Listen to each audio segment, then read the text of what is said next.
Guys bye sound. তাহলে আর নতুন করে কিছু বলার নেই ওনার পেজটা নিয়ে। এটা হচ্ছে দিদির গিফট আমার জন্য।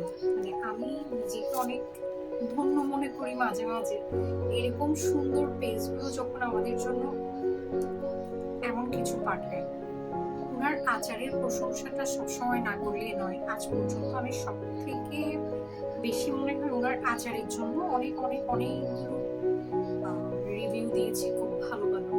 যারা এখনো পর্যন্ত টেস্ট করেননি, দিদির পেজ লিঙ্কটা দেওয়া আছে, এখান থেকে অবশ্যই নক করে এই আচারগুলোকে আপনারা টেস্ট করে দেখবেন। আমার মনে হয় অসাধারণ যদি কিছু খেতে চান, মানে আচারের মধ্যে আচার আইটেমটাতে দিদির পেজ লিঙ্কটাতে অবশ্যই একটা ভিজিট করে আসবেন। যত রকমের হোমমেড খাবার আছে প্রত্যেকটা খাবারই হচ্ছে আপনারা দিদির পেজেই পাবেন।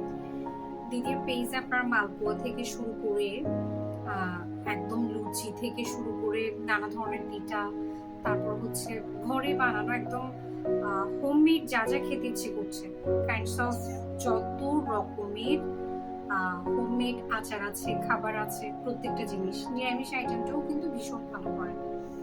আর আমি তো আমারটা বলেছি, ছানার পায়েস থেকে শুরু করে সবটা আপনারা জাস্ট অর্ডার করে দেখতে পারেন বা ওনার পেজটা একটু ভিজিট করে দেখবেন।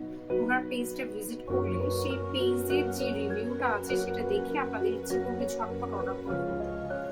আমার দিক থেকে তো আমি এটা খেয়ে খেয়ে প্রচুর পরিমাণে রিভিউ দিয়েছি। আমার প্রিভিয়াসলি অনেকগুলো ভিডিওস আছে যেখানে দিদির আচারের অনেক রিভিউ আছে, বালাচাও অনেকগুলো রিভিউ আছে, আপনারা ট্রাই করে দেখতে পারেন।